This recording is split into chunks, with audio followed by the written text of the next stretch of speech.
বাবু ঘুমের দাঁড়িয়ে আছেন কেন? সাইক্লোন আসবে বুঝি? সাইক্লোন নয়, এবার সুনামি আসবে। খুব ভালো, সঙ্গে ঝগড়া করতে এলাম। খুব ভালো কথা। সন্ধ্যেটা অন্তত ওই পোকা পোকা সিরিয়ালগুলোকে দায় করে সহ্য করতে হবে। এলি কম আর এইভাবে এখানে দাঁড়িয়ে আছিস কেন? এখন কি তোকে এবারে বসার জন্য নিমন্ত্রণ জানাতে হবে? না থাক, চল ঘরে গিয়ে বসি। এই শোনো, আমার কথা উত্তর না পাওয়া পর্যন্ত আমি তোমাদের ঘরে পা রাখছি না, ব্যাস এই আমার প্রতিজ্ঞা।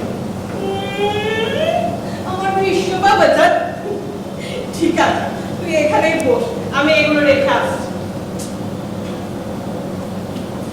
মিষ্টি দিই।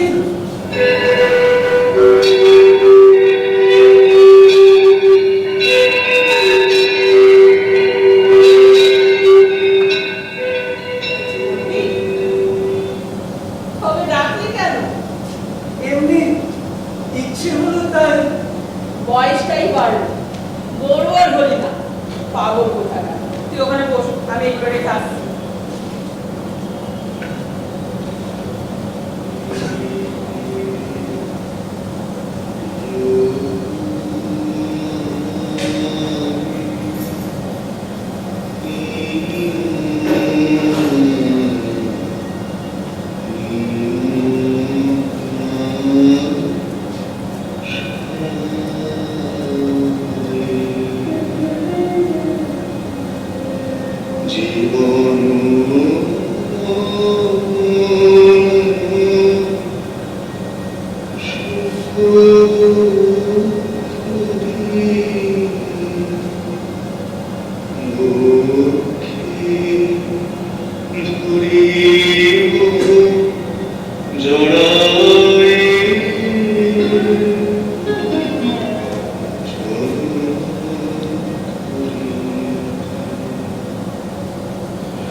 তোর এই মিষ্টি দিদি এখন বড্ড গরিব হয়ে গেছে, তাই হাতে গড়াই বাগানে রাখলে রাখতেই কাজ চালায়।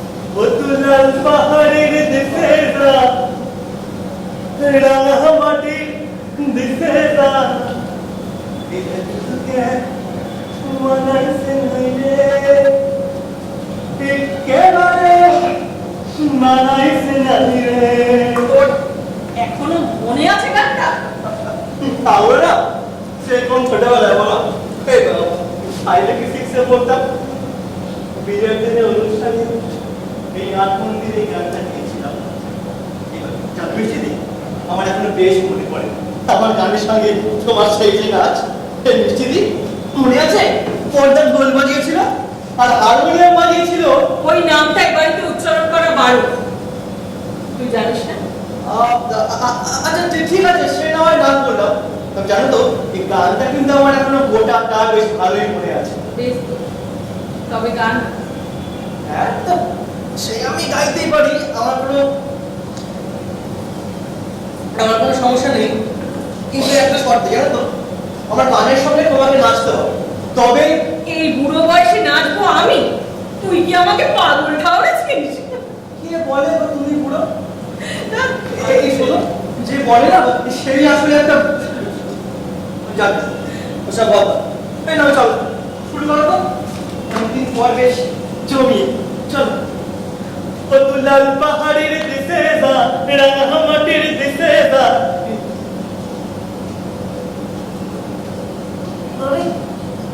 কি গো মিষ্টি দি, আরে শুরু করো। হারমোনিয়ামের সব রিডগুলোতেই জং করে গেছে,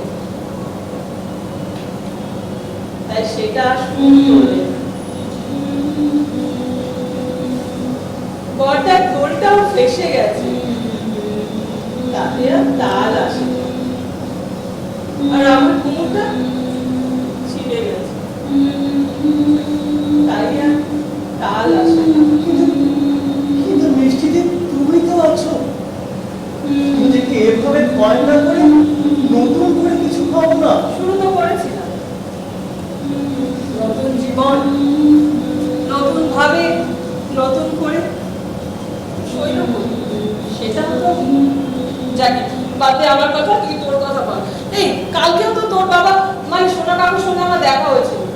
কই তুই আসার ব্যাপারে আরে বাবা জানতো না। ইনফ্যাক্ট আমি বাড়ির কোনো কাজেও আসিনি, এসছি তোমারই কাছে। আমার কাছে? মানে? শুনলাম তোমাদের এই বাড়ি নাকি বিক্রি হয়ে যাচ্ছে। হ্যাঁ ঠিকই শুনেছিস। আর তোমার তাতে মতও আছে। না থেকে আর উপায় কি বল?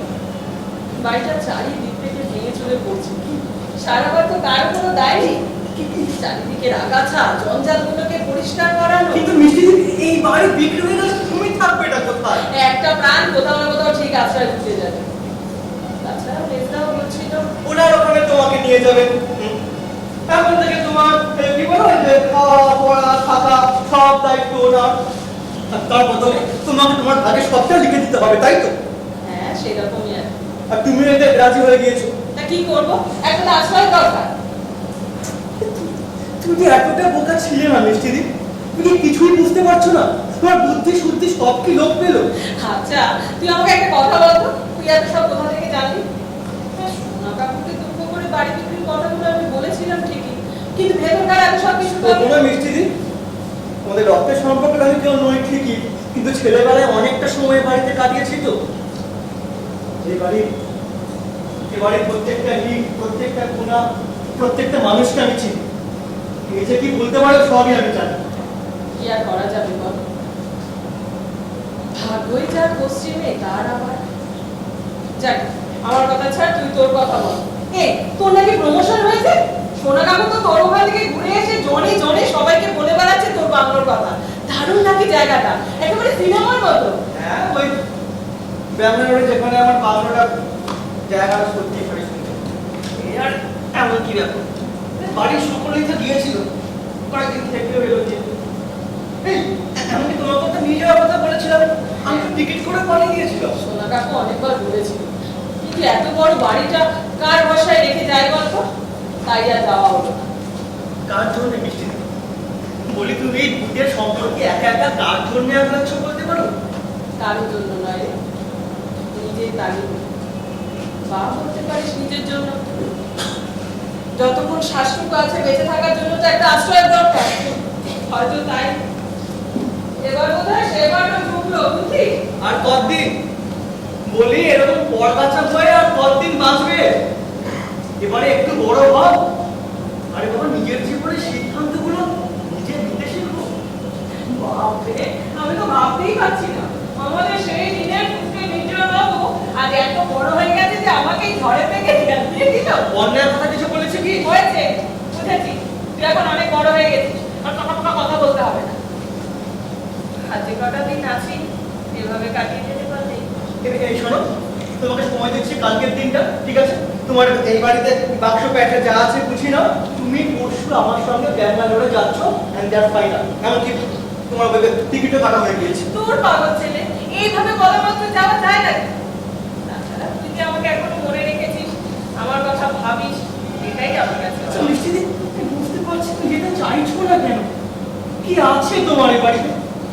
এই বাড়িতে কোন মানুষটা তোমাকে তোমার প্রাপ্য সম্মান বা তোমার কথার গুরুত্ব দিয়েছে বলতে পারো?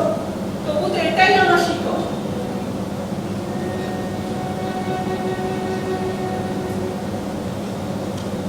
আমার পরিবার, আমার সবটা ঘিরেই যে এই বাড়িটা, আমার সুখ, আমার দুঃখ, আমার হাসি, আমার কান্না। আমাকে মনে হয় যেন মিষ্টি দি, তোমার আজকের এই অবস্থার জন্য তুমি নিজেই তাই। হয়তো নয়, এটাই ঠিক। তখন ছোট ছিলাম হয়তো বুঝতাম, কিন্তু আজ তো বুঝি। পরিবারের সুনাম, বাবার সুনাম, উচ্চ জাত, এসবের মূল্য চোখা দিকে তুমি নিজেকে শেষ করেছো, তিল তিল করে ধ্বংস করেছো নিজেকে। তোমার সেদিনই উচিত ছিল বর্দার কথা মতো নির্মলতার হাত ধরে বাড়িকে চির বিদায় জানিয়ে বেরিয়ে যাও। তাহলে হয়তো তোমার আজকে এই অবস্থায় পড়তে হতো না। তুই কি আবার নতুন করে পুরনো ঘাই নুনে ছিনে দিতে এসেছিস? না না দিদি, বরং তোমার ঘাটাকে নির্মূল করতে এসেছি। দিদি, তোমার অতীতকে আমি ফিরিয়ে আনতে পারবো না, সে ক্ষমতা আমার নেই। তাই চেষ্টা করছি তোমার ভবিষ্যৎ যাতে একটু সুন্দর করে তোলা যায়। তোমার নাম যদি আমার সঙ্গে আমার ওখানে যাও। সত্যি সত্যি সত্যি 3 সত্যি। তবে এখন নয়, তুই আগে বিয়ে কর, তারপর তোর আর তোর বউয়ের সঙ্গে একসাথে তোদের সংসারটাকে সুন্দর করে সাজিয়ে দিবি। এই যা, এখন বাড়ি যা।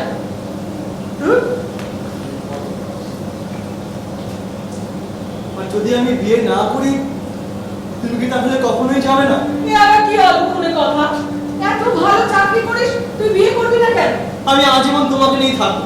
দেখো আমাদের মধ্যে অন্য কেউ আসুক সে আমি চাই না। ঝড়, তুই কি বলছিস? তুই সেটা ভেবে বলছিস? এর মানেটা যে কি হয়? এর মানে কে কি করবে আমি জানি না, আর আমার জানার কোনো দায়ও নেই। আমি শুধু এটুকু জানি আমি নিজের কাছে সম্পূর্ণ সৎ, ব্যাস।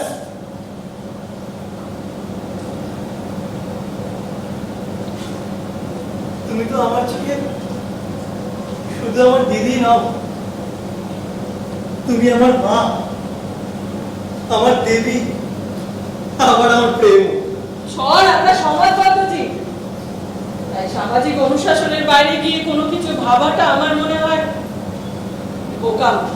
আর আজ যে আবেগের পাশে তুই আমাকে তোর ওখানে নিয়ে যেতে চাইছিস, কাল হয়তো আর আমি বা তোর উপরে বোঝা হতে যাবো কেন? তোর কি মনে হয় আমার আত্মসম্মান বলে কিছু নেই? আত্মসম্মান? তার বাড়িতে ডিগ্রি দিতে তোমার আত্মসম্মান লাগবে না, আর আমার বাড়িতে গিয়ে না, লাগবে না, কারণ সে আমার নিজের দাদা, তার সঙ্গে আমার রক্তের সম্পর্ক আছে। ও, তাহলে রক্তের সম্পর্কই এখন সব, আর মনের সম্পর্কে কোনো দামই নেই। তুই আমাকে ভুল বুঝিস না রে ভাই। আচ্ছা আচ্ছা, ঠিক আছে, তাহলে আমাদেরকে আচ্ছা আমাকে একটু ভাবতে সময় দে। আমি তো বুঝতে পারছি না এতে এত ভাববার কি আছে।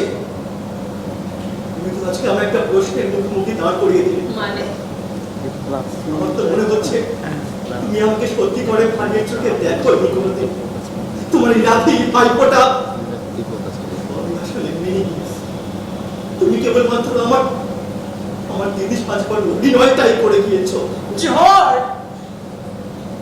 অনেক রাত হলো, এখন বাড়ি যা। অনেক দূর থেকে এসেছিস বিশ্রাম নিয়ে। কাল সন্ধ্যের পরে আসিস, রাতে না হয় এই গরিব দিদিটার সাথে একটু ডাল ভাত খেয়ে যাস। ভেবেছিলাম কাল সারাটা দিন তোমার সঙ্গে থাকবো, খাবো, সকালে বাজার করে সকালে তারপর তো থাকবো না রে ভাই, কাজে যেতে হবে না? কাজ।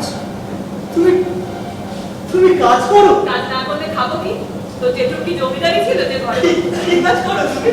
এখানে একটা বাচ্চাদের প্রাইভেট বোর্ডিং স্কুল আছে, পড়ায়। ওই সকাল 6টা থেকে 11টা। আর ছিল না সে না বলো, তারপরে তো তারপরে একটা গেঞ্জির কাজ আছে না, বাড়িতে একলা বসে থেকে কি করবো বল? সময়টাও কাটে, দুটো পয়সাও আসে। কি রে, কি দেখছিস তুই অমন করে আমার দিকে? দেখছি তোমাকে দিদি এই সুখের ভাষাটা দেখতে গেছে যেটুকার আদরের ছোট মেয়েটাকে। সেই মানুষটাকে আর মিছি মিছি দোষ দিয়ে কি হবে বল? আমার ভাগ্যটা কিন্তু দেখতে হবে। সেদিন থেকে ওই জানোয়ারটাকে বিয়ে করতে গেলে আমাদের গ্রামগঞ্জের মেয়েরা কবেই বা বিয়ে করলো, তাদেরকে তো বিয়ে দেওয়া হয়। সেদিন যদি পর্দা রাগ দেখে বাড়ি থেকে বেরিয়ে না গিয়ে আসলে জেঠু সামনে দাঁড়িয়ে কথা বলবার সমস্ত কেবল পর্দারই ছিল। সেই পর্দা নেই রে ভাই, পর্দা বদলে গেছে। অনেকদিন বাদে সে একবারের জন্য এই বাড়িতে এসেছিল। পর্দা এসেছিল? কি বলছো, কবে? বাড়ি থেকে সবকিছু ফাইনাল করতে বাবার কিন্তু 3-4 বাদে। বাড়ি বিক্রি আর পর্দা, মানে তুমি এসব কি বলছো মিষ্টি? আমি তো কিছুই বুঝতে পারছি না। আমি কি সবটা বুঝতে পেরেছিলাম রে? যখন বুঝতে পারলাম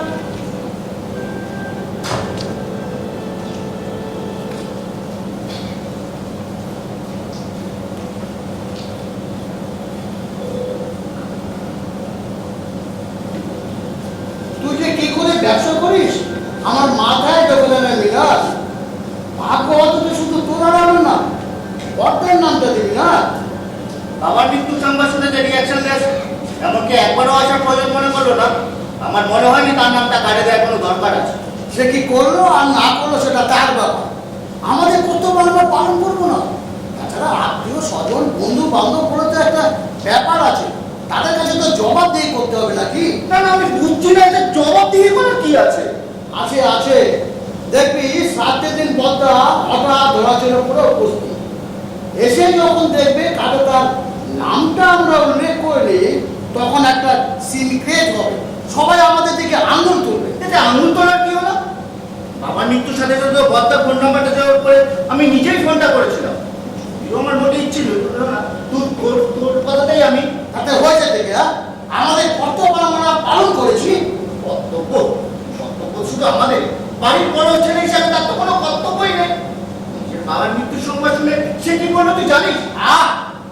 এই যে 100 বার বলি আবার কেন, দেখ আমাদের যতটুকু করার আমরা করে যাবো, তা না হলে পাড়া প্রতিবেশীরা এই যে জল ঘোলা করবে, নানা রকম কথা বলবে। ঠিক আছে, তুই যখন বলছিস কাজের নামটা ঢুকিয়ে দেবো, এটা তো স্যার একটা কপি নিয়ে এসেছি পুটটা দেখানোর জন্য। এই এমএসটা এই বাদ সব ঠিক আছে তো? হ্যাঁ, ও একটা বানান বলছিল, ঠিক করে দিয়েছি। ব্যাপারটা হলো বৌদি যে যেভাবে করতে বলেছিল তাতে যা খরচা দাঁড়াচ্ছে প্রায় লাখখানেক। বৌদিকে বল একটু কাটছাট করতে, না হলে সামলাবো কি করে? বাবার যা কিছু সহায় সম্পদ ছিল সব তো মিষ্টির বিয়েতে জলের জলে দিয়েছে। এখন তো যা কিছু করতে হবে সবাইকে।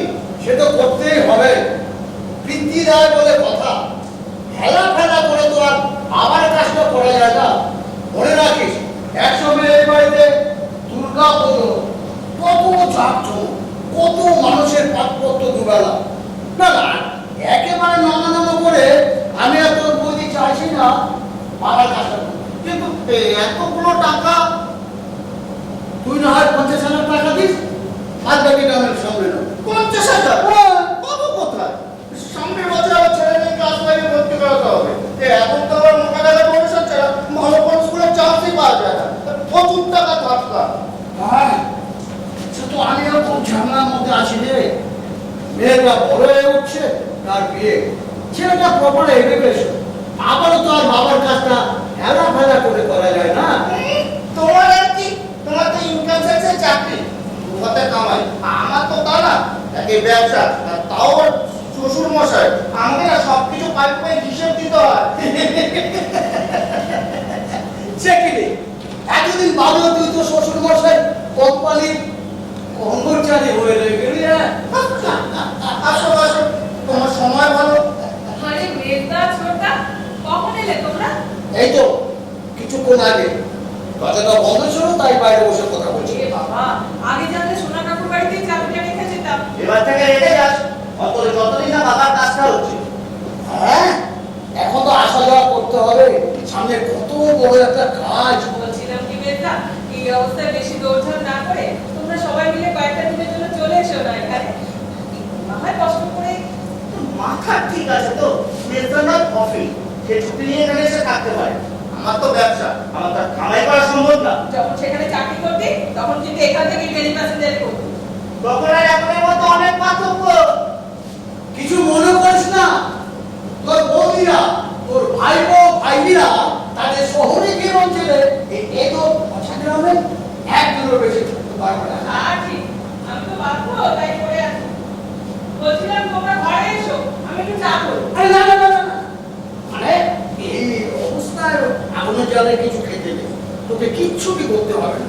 ও, জানতাম না, তাহলে না একটু শরবতই করবো। হ্যাঁ রে বিষ্টু, বলছিলাম যে দলিল পত্র, জমি জিনিসের কাগজপত্র বলি আমার কোথায় রাখবি তুই জানিস? হ্যাঁ, আমার কাছেই আছে। শেষের দিকটা বড্ড পুরোনো হয়ে গেছিল তো, তাই আমি সেগুলো সব আমার কাছেই সরিয়ে রেখেছি। ভালো করেছিস, খুব ভালো কাজ করেছিস। কেন এটা? কেসটা কি বলতো? হঠাৎ রিপোর্টের খোঁজ করছিস? নর্মাল করে তো এখনো কয়েক বিঘে জমি আছে, এর বর্তমান মূল্য কত তুই জানিস? বুঝেছি তোমার জরুরি, তোমার জরুরি দরকার আসলে পণ্য। তাই ভাবি কাজের উদ্যোগ হবে আলোচনা করা, সবটা যে কলকাতায় বসে করে যেত। দেবেশদা, কেসটা কি রে? একটু মান করে করার চান্স আছে নাকি? সবুর করো ভাই, সমুর করো, সমুরে মেওয়া পড়ে। আর অকারণে সময় নষ্ট করা বান্দা যে তোর মেজদাই নির্ময় ম্যানেজমেন্টের সাথে তুই ভালো করে জানিস। আর সব যদি ঠিকঠাক থাকে নিজেদের ক্যাবে করে পড়াশোনা করো, আবার কাজটা ভালোভাবে করা যায়। আর আমাদের ব্যাংক ডিপোজিটের তত্তর করে বৃদ্ধি পাবে। কি বলিস রে তুই? ব্যবস্থা দেখিস সব যদি ঠিকঠাক থাকে আমি একদিন তোকে সেবারে দিতে দেবো। তিন হয়ে গেল, এটা মাল পেটে পড়বো না, 9-10টা দিন আমার কাটাতে হবে। এমএসা আমি কি তার জন্য ওয়েট করছি? হ্যাঁ, তা তো করছি, কিন্তু দেখ এতক্ষণ তো চলে আসো তো না। এখানে আমার মোবাইলে খাওয়াটা যে কোনো কাজ করে। একটু বল কেটে দেবো, ঘরে আছে কি? আরে না না না না না, আমি খাবো না। এক মিনিট যদি কিছু পাই। না না না না, এটাই ঠিক আছে। তোমরা ঘরে আসবে না? হ্যাঁ যাবো, আসলে একজনের আসার কথা, তাই অপেক্ষা করছি। আচ্ছা বিষ্ণু, ওই দলিল বলে একজন নিয়ে এতো। দেখো হ্যাঁ, আরে বাবা, ও বলে দেখতেই তো একজন আসবে। তোমরা কি তাহলে পুরো তো কথাই যাচ্ছি, তুমি এটা যা বলছি সেটাই কর না। আরে বাবা, ওরও তো সবটা জানার অধিকার আছে নাকি? আসলে বলতে চাইছি বিষ্ণু, আমরা চাইছি বাবার কাজটা একটু ভালোভাবে করতে। যে মানুষটা সারাটা জীবন রাজার হালে কাটালো, শেষের দিকে বাবা একটু অন্য মানুষ হয়ে গেছিলেন, জানো মেজদা? ওই রকম গুরুগম্ভীর মানুষ প্রায় সময় ছেলে মানুষের মতো বায়না করতো, এটা খাবো সেটা খাবো না। সবটা মেটানোর সাধ্য তো আমার ছিল না, তাই মাঝে মধ্যেই রেগে গিয়ে বলতেন জমি জমা বেঁচে নাকি সে।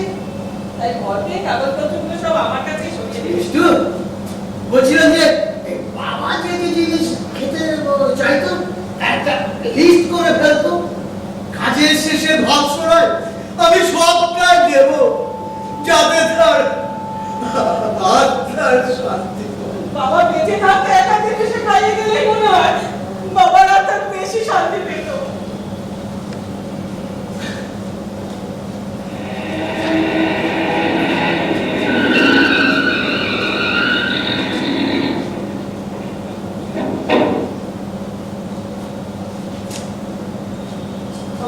কথা তুই কেন দেখলি না?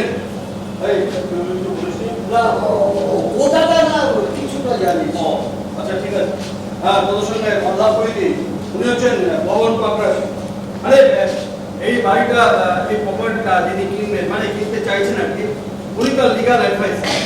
উনি এসেছেন আমাদের টোটাল প্রপার্টিটা একবার নিজের চোখে দেখতে আর কাগজপত্রগুলো একটু চোখ খুলে দিতে। এখন তোরা যদি রাজি থাকিস। ওটা ব্যাপারটা কিন্তু আমার কাছে ক্লিয়ার না, মানে কিছু খোয়াশা আর কি। মিস্টার মাকড়াসি, আমি তোকে বুঝিয়ে দিচ্ছি। আসলে দেখ, ওর যেমন টাকা দরকার, আমারও তেমনি টাকা দরকার। আবার ওটা যখন আমার কাল ফোন করে বললো যে আমরা দুজনে যদি রাজি থাকি তাহলে কাজটা সম্পূর্ণভাবে হয়ে যাবে। তাই আমি আর না করতে পারলাম না। তাছাড়া এই ভূতের সম্পত্তি থাকাও যায়, না থাকাও যায়। আরে বাবা, আমার দেরি হয়ে গেলে জমিটা বেহাল হয়ে যেতে পারে। তাই তুই যদি রাজি থাকিস। রাজনা তো আমার কারণই নেই, কিন্তু তুই কি পাওয়া যাবে সেটা তুই বল। আর সেটা তো আমি হুট করলেই হুট করে দেওয়া সম্ভব নয়। আগে দেখতে হবে জমির পরিমাণ কত, জমির কাগজপত্রকে কন্ডিশন আছে কিনা, জমিতে কোনো শরীরী প্রবলেম আছে কিনা, বর্তমানে এই জমির ভ্যালুয়েশন কত, এই সব দেখে শুনে তবে জমির দাম নির্ধারণ। শরিকি বিবাদের কোনো ব্যাপারই নেই, কারণ আমার বাবা ছিলেন ঠাকুরদার একমাত্র সন্তান। তবু কাগজে কিন্তু একটা বিজ্ঞাপন দিতেই হবে। তখনকার দিনে একটি মাত্র সন্তান, ব্যাপারটা কোনো বেশি না। ঠাকুমা খুব অল্প বয়সে মারা যায়। ঠাকুরদাও দ্বিতীয়বার বিবাহ করেননি, তাই কি সংযোগী পুরুষ! তার মানে এই টোটাল সম্পত্তির আসল অংশীদার আমরা হবে 3 ভাই। আমি মৃগাঙ্ক ব্যানার্জি বড়, আর ওই মৃন্ময় ব্যানার্জি মেজ, আর মৃণাল ব্যানার্জি ছোট। বর্দা, তুমি কখন এলে? এতে এবার আমাকে একবার ডাকলে না? জওয়ারে দেখা করে যেতাম। এই আপনাদের বোন নিজে একমাত্র বোন সবার ছোট, অবিবাহিত। সেপারেট। আইনাদের ডিভোর্স হয়ে গেছে। তুই কি করে জানিস? মানে সে সময় তুই তো ওদের সাথে আমার কোনো সংস্পর্শ না থাকলেও এ বাড়ির কে কেমন আছে সবটাই আমি জানতে পারি। তার মানে এই সম্পত্তির উপর ওনারও একটা অধিকার আছে। আমাদের ব্যাপারটা নয়, আমরাই বুঝে নেবো, আপনি শুধু না, তা বললে কি করে? আপনার আমার ক্লায়েন্টের স্বার্থ আমাকেই দেখতে হবে। উনি যাতে ভবিষ্যতে কোনো প্রবলেমে না পড়েন সেটা তো আমাকেই ভাবতে হবে, তাই নয় কি? মেয়েটা জমি কাগজপত্র সব এই ফাইলের মধ্যেই আছে। এবার এগুলোকে নিয়ে কি করবে না করবে সেটা তোমাদের ব্যাপার। বাবা ছিলেন তাই আমারও জোর ছিল এখানে থাকবো। তোমরা না চাইলে আমি এখানে আর থাকবো না। সম্পত্তির দাবি নিয়ে তোমাদের সঙ্গে মারামারিও করতে যাবো না। যেখানে বলবে সই করে দিয়ে দু চোখ যেদিকে যায় চলে যাবো। আরে বাবা, আমার কাছে তুই কি না? বিড়াল হ্যাঁ কথা? তুই ওই মোহনবাবুকে নিয়ে আমাদের প্রপার্টি যতটা সম্ভব একটু দিয়ে দেখিয়ে দে। আর মোহনবাবু, হ্যাঁ, বলুন স্যার। আমাদের ভেতরে থেকে অনেকগুলো ঘর আছে, যে কোনো একটা ঘরে বসে আপনি কাগজপত্র একটা দেখে নিন। ঠিক আছে স্যার। রমেশু, তুই বড় ওই ফাইলটা বৈঠকখানা ঘরে নিয়ে যা, আমি দাদাকে একটু ধুয়ে রেখে নিয়ে আসি। এই চলুন দাদা, চলুন, চলুন। খুব একটা না আরেকটা রাস্তা আছে, ওটা অন্দরমহল হয়ে আমরা এখানে চলে আসে না। বড়দা, এখন কয়েকটা দিন তো তুমি এখানেই থাকবে। না, আমি এখনই চলে যাবো, গাড়ি নিয়ে এসে। আরে গাড়িটা কি তোর নিজে? হ্যাঁ, গত বছর কিনেছি। তার মানে তোর ব্যবসা তো মূলত ওই নর্থ বেঙ্গল, তার মানে এখন তুই ওই টাকাপাতি ভাবে থাকছিস। এক জায়গায় থাকলে কি আর ব্যবসা করা হয়? কখনো নর্থ বেঙ্গল, কখনো আসাম, আবার কখনো বা কলকাতায়। তবে হ্যাঁ, আপাতত দিন 15 আমি কলকাতায় আছি। বলছিলাম কথা, আমার কাজের সময় এখানে থাকবে তো, না মানে এসে যখন পড়েছিস তুই ওখানে গিয়ে বাড়ির বড় ছেলে, তোকে তো সম্পূর্ণ কাজটা করতে হবে নাকি? অসম্ভব। তোদের মতো এই সংসদে ঢং দেখানো আমার পক্ষে সম্ভব নয়। আর যার প্রতি আমার বিন্দুমাত্র শ্রদ্ধা নেই, শ্রাদ্ধ আমি করতে পারবো না। ওটা তোদের দুই ভাইকে করতে হবে। না মানে বলছিলাম যে কাগজের ব্যাপার, আপনারা আমাদের তো এই সমাজে বসবাস করতে হবে নাকি? এই দেখ, না তো তুই এখানে বসবাস করিস, না তো আমি। দিন বাদে এখানে সব বিক্রি করে হয়ে গেলে এখানটা পাট চুপে যাবে। তখন কে কি বললো, কে কি ভাবলো, তোদের তোরই বা কি আর আমারই বা কি? মা, যাকে তুমি শ্রদ্ধা করো না, যার জন্য তুমি সংসার না বা যার শ্রাদ্ধও তুমি করো না, অথচ তার মৃত্যুর পর পরে তুমি এখানে চলে এসেছো তারই সম্পত্তির অধিকার বুঝে নিতে। হ্যাঁ, এসেছি। না, আমি তোর মতো সব কিছু স্যাক্রিফাইস করে মহান হওয়ার ব্রত নিই। আর এই প্রপার্টিটা বাবার একার নয়, এটা আমাদের পূর্বপুরুষের প্রপার্টি। সুতরাং আমি মনে করি এটা আমার হকের পাওনা, because I am one of the heir of this property. আর বাবার প্রতি কর্তব্য, সেটা সেটা কি হবে? সারাটা জীবনই তো কর্তব্যে হাড়ি কাছে নিজেকে বলে দিলি, কি পেলি তাতে? কি হচ্ছে মিস্টার? হ্যাঁ, মর্দার মুখে এইভাবে কথা বলতে আসে? যা আগে যা, ভিতরে যা, যা না।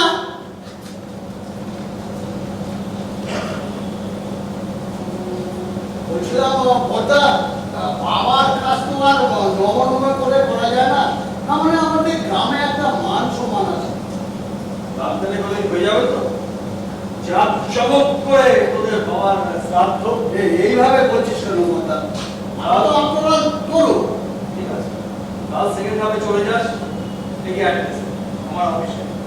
ক্যাশ চাইলে ক্যাশ, চেক চাইলে চেক নিয়ে আসবি, আর একটা বায়না নামায় সই করে দিয়ে আসবি। বলছিলাম কথা, জমির ভাগ থেকে সমান এই 4 ভাগে হবে? না মানে আমি জানি মিষ্টু বিয়ের সময় বাবা কিছুটা জমি বিক্রি করেছে। আইনা তো তাই হওয়া উচিত। এখন তুই যদি মিষ্টুর সব দায়িত্ব নিস, মানে মিষ্টুকে বুঝিয়ে সুঝিয়ে রাজি করতে পারিস, তাহলে ওর ভাগেরটাও তুই। কথা এইভাবে বলছিস কেন? আমি কি তাই বললাম নাকি? আচ্ছা, ওনারা আসতে এত দেরি করছেন কেন বলতো? এতটা পথ আমায় যেতে হবে ওই ট্রেনে বাসে। টেনশন করছিস কেন? আমার সামনে তো গাড়ি আছে, আমি আপনাদের ড্রপ করে দেবো। ওনার কাজটা ওনাকে ঠিক মতো বুঝে নিতে দেবে।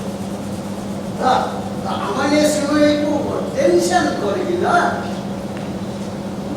ফোন করে দে না, তাহলে তো ভিড়ে গেল। এখানে আমার মোবাইলের টাওয়ারটা যে কোনো কাজ করে না। ও ধর, আরে ধর। কথা বাইরে যাই।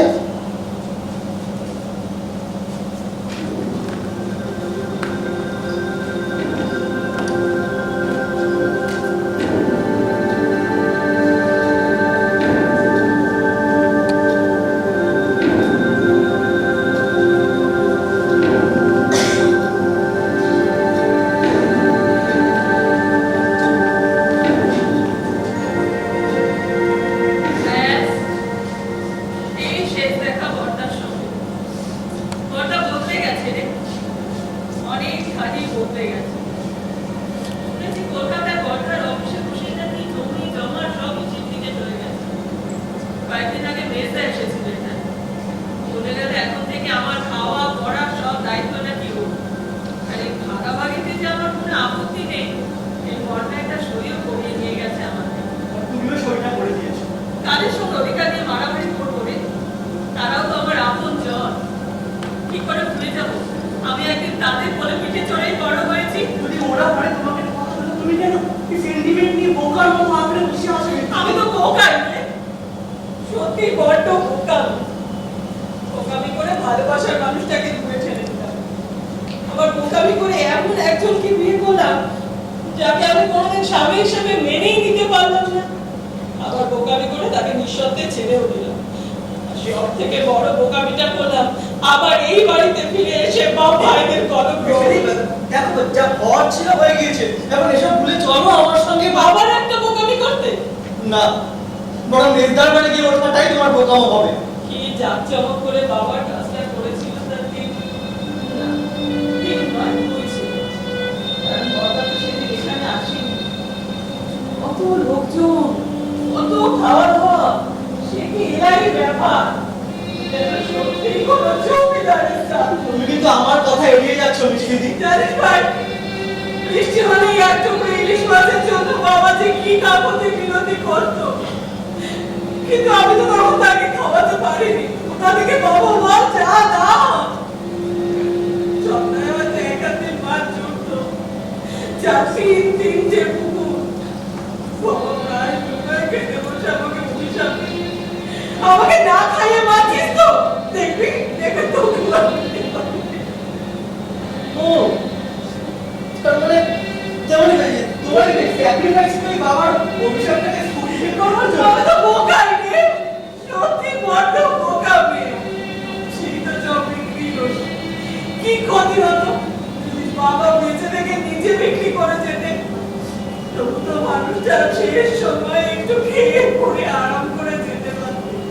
তুই ভাবতে পারছিস ঝড়, যে মানুষটাকে প্রায় না খেতে পেয়ে বিনা চিকিৎসায় চলে যেতে হলো, তারই চাঁদে তারই আত্মার শান্তির জন্য তারই ছেলেরা হাজার লোককে কাটে পিটে গেলাম। আর আমি পোকার মতো খুব বুঝে সেগুলো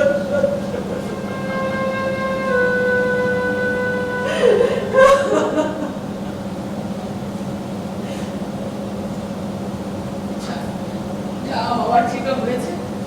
দেখ কেমন রাত চলেছে, কেমন রোষ করছে।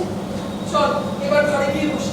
মিষ্টি দি, আমায় একবার বর্দার ফোন নাম্বারটা দাও। আমার কাছে তো নেই। হ্যাঁ, সে কি মানে বর্দার ফোন নাম্বারটা? রাখার প্রয়োজন মনে করি। ঠিক আছে, কাল থেকে আমি যাবোই কলকাতায়। মেজদা আমি তো চিনি, সেখান থেকে না বর্দার নাম্বারটা নিয়ে তারপরে বড়দার সঙ্গে দেখা করতে চাইছিস কর, আমি বাধা দেব না। কিন্তু আমার কোনো দাদাদের সঙ্গে তুই আমাকে নিয়ে দরবার করিস সেটা আমি চাই না।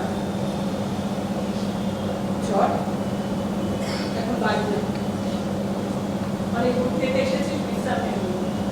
তাছাড়া বাড়িতেও যেতে ইচ্ছা করে তোকে একটু কাছে পেতে। কাল আসিস এই পরিস্থিতিটার সাথে না হয় একটু ডাল ভাত খেয়ে যাস। এই শোনো মিষ্টি দি, আমাকে নিয়ে না অত চিন্তা করতে হবে না। হ্যাঁ, কালকে আমাকে যেতেই হবে কলকাতায়, সরকারি কাজ আছে বুঝলে। মনে হচ্ছে আসতে পারবো না।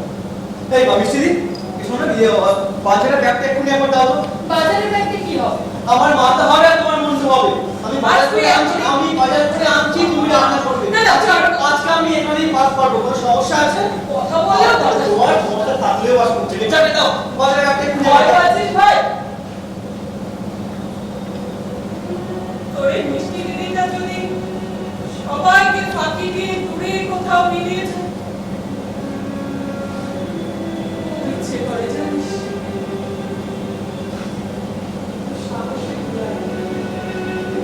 বড় কি তুমি না, তুমি এই সমস্ত কি বলছো? মানে আমি কিন্তু আসলে মনের কথাগুলো চিরকাল তো মনের মধ্যেই বসে রাখতাম। বলার মতো তো আর কাউকে পেলাম না। যা, তোর যা যা বাজার করে নিয়ে আয়, আমি সব বাজিয়ে দেবো। তারপর ছেলেবেলার মতো বসে একসঙ্গে গল্প করতে করতে না হয় খাওয়া যাবে। আজ রাতে হয়তো আমিও সাহসী হয়ে উঠলাম। মিষ্টি দি,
কি গো, তুমি এখন এখানে বসে আছো? আর সারা রাত কি ঘুমিয়ে মনে হচ্ছে? মিষ্টি দি, আরে ও মিষ্টি দি, হ্যাঁ, তোর সকালে ওঠার অভ্যাসটা এখন আছে দেখছি। হ্যাঁ বেশ সে আছে। আসলে সকালে ঘুম ভেঙে তোমার ঘরে গিয়ে দেখি তুমি নেই। এই জানো, এই সত্যি বলতে একটু ভয় পেয়ে গিয়েছিলাম। তোর এই মিষ্টি দিদিটা মনে হয় না আর এই রকমের সাহসী হয়ে উঠতে পারবে। ওটা ভুল কাজের জন্য সাহসী না হতে পারে। হ্যাঁ, তোর রাতে ঘুম হয়েছিল তো? দারুণ। জানো, কাল অনেকদিন পর বেশ পেট ভরে খেলাম আর মন ভরে ঘুমালাম। জানো মিষ্টি দি, কাল রাতে তুমি যখন আমার বিছানার পাশে বসে গল্প করতে করতে আমার চুলে বিলি কেটে দিচ্ছিলে, তোমার কেমনই মনে হচ্ছিল, কিন্তু সে তো শুধুই একটা ভাব, ভাষায় প্রকাশ করা আমার পক্ষে অসাধ্য। মিষ্টি দি, চলো না তো আমার সঙ্গে আমার ওখানে। এখানে কেউ তোমাকে বোঝে না আর বুঝতেও চায় না। যা, এখন বাড়ি যা। আমার এবার রাতের কাজ করে আছে, সেসব সেরে আমাকে আবার স্কুলে যেতে হবে। মিষ্টি দি,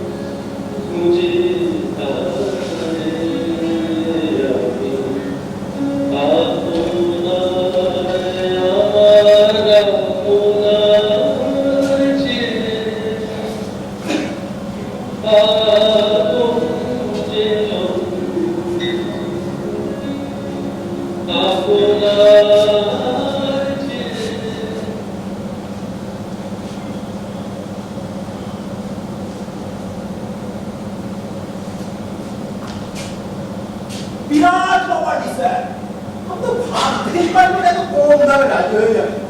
তাই বুঝলেন স্যার, মাল টুস দেওয়ার আগে কাগজপত্রে সই করিয়ে রেজিস্ট্রি করিয়ে তবে আমার নাম স্যার পবন প্রকাশী।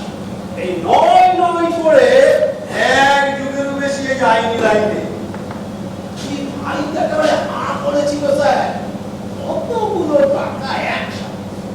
আমি তো ভাবলাম ওই ব্যাটাদের স্টক না হয়ে যায়।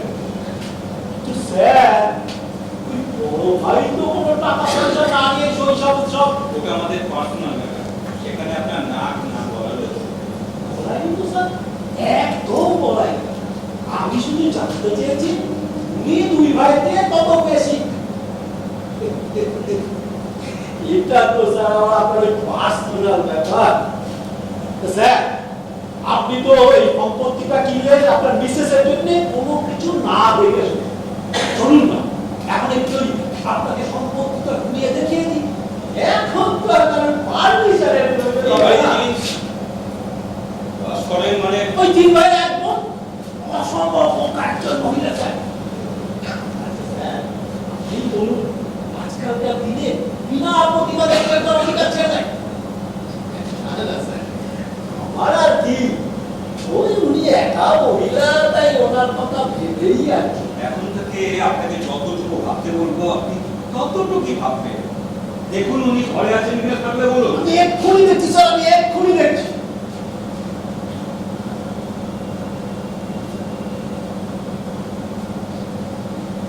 এই কাগজপত্রের সব ভালো ভালো মিটে গেছে, আর আপনার দাদারাও টাকা পয়সা নিয়ে সরিষা পোশাক করে দিয়েছে। এখন এই টোটাল সম্পত্তির মালিক তুমি। আমাকে কবের মধ্যে এই বাড়ি ছেড়ে চলে যেতে হবে? ওই ছোট্ট তাড়াতাড়ি সম্ভব। আসলে আমার স্যার তো এই প্রপার্টিটা কিনেছে আমার মিসেসের জন্য। এই চান এখানে একটা সাবেকি প্যাটার্নে পবন বাবু। হ্যাঁ বলুন স্যার। আপনি এক কাজ করুন, বলুন। গাড়ি থেকে এসিটা অন করে আপনি একটু ঘুমিয়ে নিন। যাওয়ার সময় আপনাকে ডেকে নেবো। ঠিক আছে স্যার।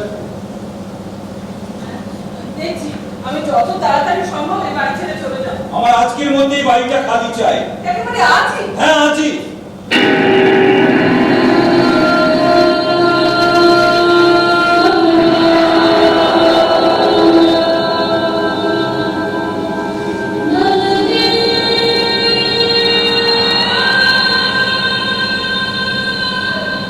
তুমি? মানে আমাদের সবকিছু তুমি? কিনে নিয়েছি। অবাক হচ্ছে, যে মানুষটাকে একজন তথাকথিত নিচু জাতের আর পরিবার সত্ত্বেও তোমাকে ভালোবাসার অপমানিত লাঞ্ছিত হয়ে এ বাড়ি ছেড়ে চলে যেতে হয়েছিল। যাও। আমি আজই তোমার এই বাড়ি ছেড়ে চলে যাব। সে না হয় যাবে, কিন্তু কোথায় যাবে কিছু ঠিক করেছিস? ঠিক করার সুযোগ তোমরা নিলে কোথায় বলতো? তবে হ্যাঁ, আমি আর তোমাদের কারোর গলগ্রহ হয়ে থাকবো না। আমিও চাই না তুই কারো গল্প করে থাকিস। আমাকে শান্তি দিয়ে তুমি কি খুব শান্তি পেলে বলতো? আমি তো তোমাদের কারোর কাছে কিচ্ছু চাইনি। হ্যাঁ, আমি মানছি আমি নির্মলকে তার প্রাপ্য। কিন্তু কি করবো? তখন তো জানতাম না যে ভালোবাসার মধ্যেও থাকে বড় লোক গরিব লোকের তফাৎ। ওকে উঁচু জাত নিচু জাতের ভেদাভেদ। থাকে না তো? কে বলেছে তাকে? তোকে তোর বাবা বলেছে, তাই তো? আসলে হিটলারের বংশানুক্রমে পাওয়া কিছু পচে যাওয়া মতাদর্শ যেগুলো উনি তোর মধ্যে ইনজেক্ট করে দিয়েছে, আর তুইও। আমার বাবা তোমার নয়? আমার নয়। ছোট্ট একটা নিচু মনে স্বার্থপর মানুষকে আমি আমার বাবা বলে মনে করি। আর তার সম্পত্তি, তার ভাব নেওয়ার বেলা ঠিক চলে এসেছো, বরং কাউকে ঠকিয়ে সেটাও ওটা বলতে গেলে ঘটনা তুমি। এখন তোমরা ওইটাও তোমার সম্পূর্ণ ব্যক্তিগত ব্যাপার, পারিবারিক ব্যাপার, সেটা আবার না থাকাই উচিত। কিন্তু আমি যখন বুঝি তখন এই কেন কোন সময় এসছি তোমাকে নিয়ে যেতে, ওটা কার সম্পত্তি আঁকড়ে তুমি চলো আমার সঙ্গে। কালকে থেকে বারবার এক কথা কেন বলে যাচ্ছি বলতো? রাশি বৃত্তি যদি আমাকে করতে হয় অন্য লোকের বাড়িতে গিয়ে করবো, তোর বাড়িতে নয়। তুমি আমাকে এই কথাটা বলতে পারলে মিষ্টি দি? আমি তোমাকে তুই আমাদের সেই পুচকেটা, এত বড় হয়ে গেছিস। খাচ্ছিস? কার জন্য খাচ্ছিস রে? এটাই তো ও। সারা ভালো চায়, ওকে ভালোবাসে, তাদের থেকে আগে আঘাত করে। চল ওঠ, ওঠ, এখান থেকে ওঠ। হ্যাঁ চল চল, ওই উপরে গিয়ে বসি। চল চল। হ্যাঁ হ্যাঁ, তোকে আজকে একটা গল্প বলি। হ্যাঁ তুই গল্প শুনলে, গল্প শুনতে খুব ভালোবাসতি না? এক রাজকন্যা আর এক যুবকের গল্প। বহুদিন আগে রাজবাড়িতে 4 পুরুষ বাদে জন্ম নিল এক রাজকন্যা। বাড়িতে তখন সাজো সাজো রব।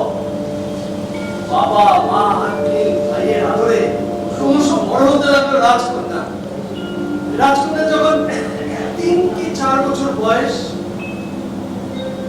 তার মায়ের কোনো কঠিন অসুখ। অলস আর নিষ্কর্মা রাজা তার স্ত্রীকে সুস্থ করে আনতে পারলেন না। মৃত্যু সজ্জায় বড় ছেলের হাত দুটো ধরে বলেছিল, তারপর মা চলে গেলেন ভগবানের ডাকে পা দিয়েছে। বড় ভাই কিন্তু রাজকন্যাকে মুখ দিয়ে হাঁটতে রাখতে লাগলো। দিন যায়, মাস যায়, বছর যায়। রাজকন্যা আস্তে আস্তে আস্তে আস্তে হয়ে উঠলো যুবতী। আর তখনই সে তার মন দিয়ে বসলো ওই বাড়িতে আশ্রিত এক যুবক। বড় ভাইয়ের কিন্তু তার নজর এড়ালো না। ওদের দুটোকে দেখতে তার খুব ভালো লাগলো। মনে হলো যেন wait for each other। তো রাজার কানে মহারাজারই হলো যত গণ্ডগোল।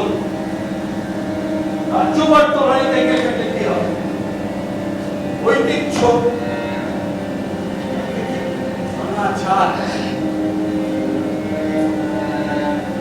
রাজকন্যাকে বিয়ে করবে কিনা একজন সাধারণ যুবক।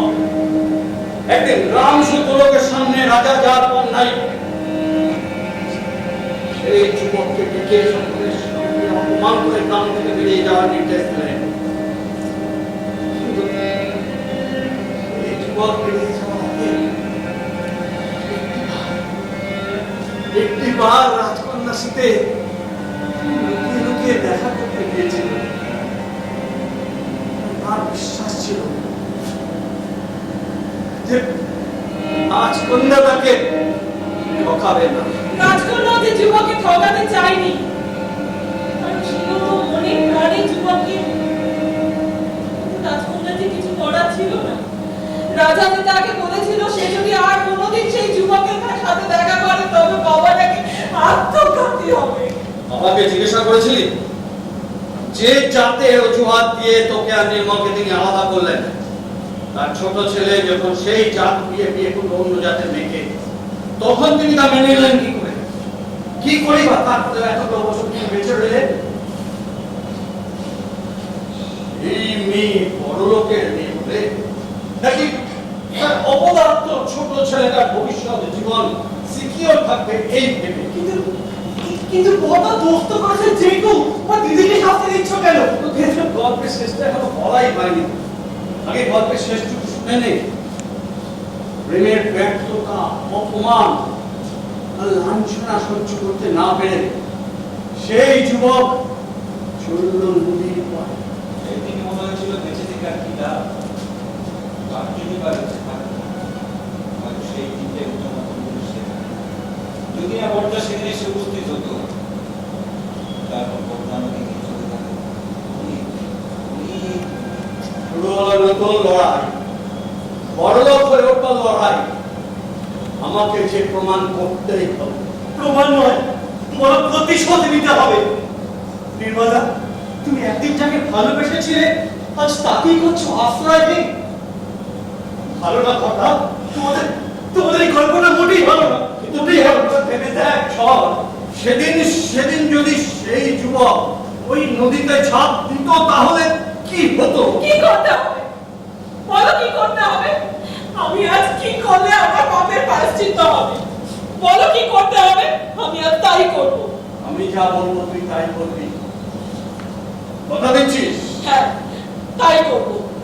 বেশ, তোকে নির্মলকে বিয়ে করতে হবে। মানে বাকি জীবনটা তোকে ওর সাথেই কাটাতে হবে, কারণ এটাই হবে তোর একমাত্র শাস্তি। কিন্তু ওই লোকটা যে বললো তুমি নাকি সবকিছু তোমার বর্তমানে এই সম্পত্তির মালিকের নাম মৃগ নয়নি, তোমার ভালো না কি?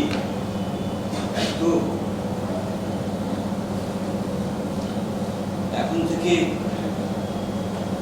এই সম্পত্তি তোমার, শুধু আমার ক্ষমতা ছিল না তোমায় আমি, কিন্তু যেদিন আমি খবর পেলাম তুমি আবার এই বাড়িতে ফিরে এসেছো, সেদিনই আমি ঠিক করে নিয়েছিলাম তোমায় আমি ছাড়ব।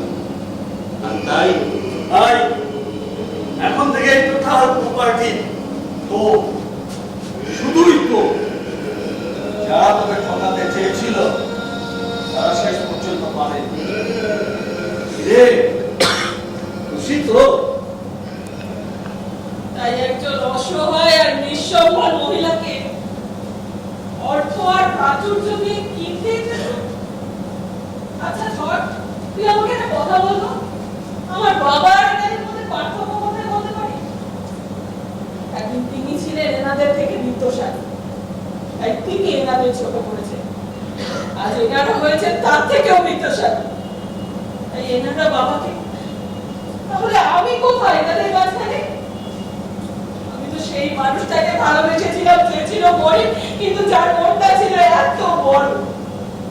আমি আজও সেই মানুষটাকে শ্রদ্ধা করি যে কোনোদিন কোনোভাবে বৃত্তের আশ্রয় দেয়।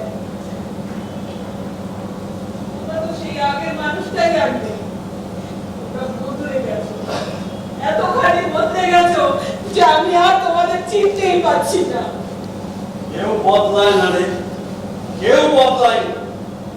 বদলে গেছে শুধু সময় আর পরিস্থিতি। হয়তো জানো কর্তা, বাবাও না শেষের দিকটা একদম অন্যরকম মানুষ হয়ে গিয়েছিল। বারবার বলতে তার পাপের শাস্তি নাকি আমিই ভোগ করছি। বাবা বিশ্বাস করতে তুমি আবার ফিরে আসবে, আর আসবে শুধু আমার জন্য। আজ তুমি সেই ফিরে এলে, আর এলে আমার জন্য। কিন্তু এইভাবে ফিরে আসা, আমি আর কিচ্ছু চাই না বর্দা, আমি আর কিচ্ছু চাই না। কোথায় রে?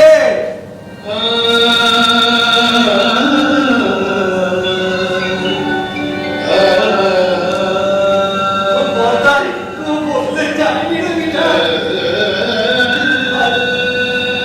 আয় আমার কাছে আয়, আমার সেই ছোট বর্দা!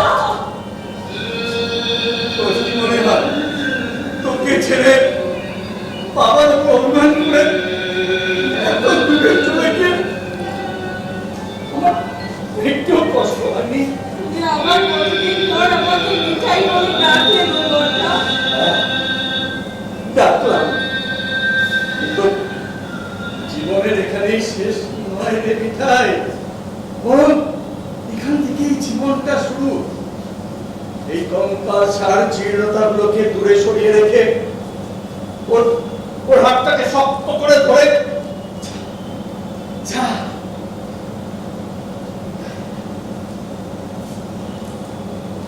এবারে তুই কি করবি ওটা সম্পূর্ণ তোর ব্যাপার।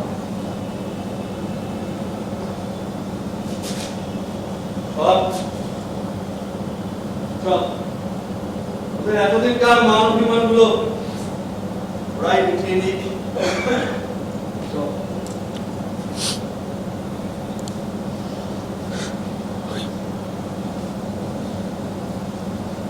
মিষ্টি দি,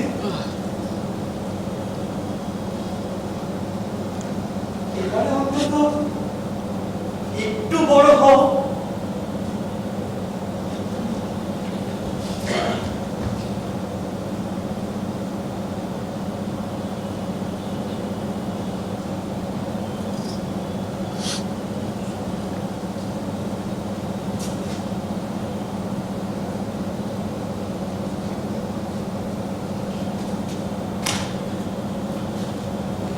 আখিতে এত হাসি লুকানো, খুলে খুলে তার কেন পাখি জীবনে আছে এত মাধুরী, সে কেন চলেছে বয়ে ব্যথা ভার।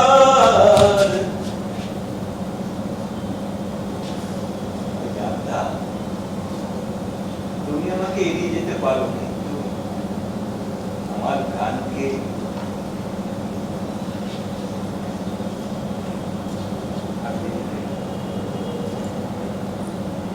ঠাকুরবেলা থেকে শুরু হয়েছিল আমাদের জীবনের রূপকথার গল্প।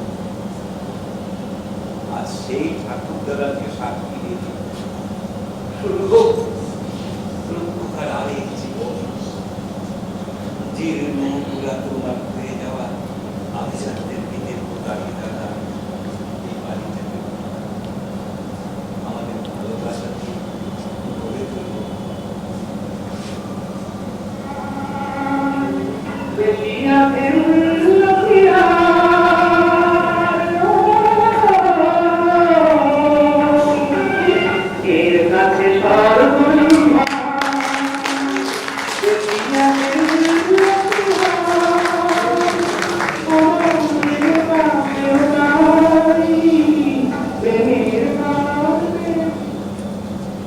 নমস্কার।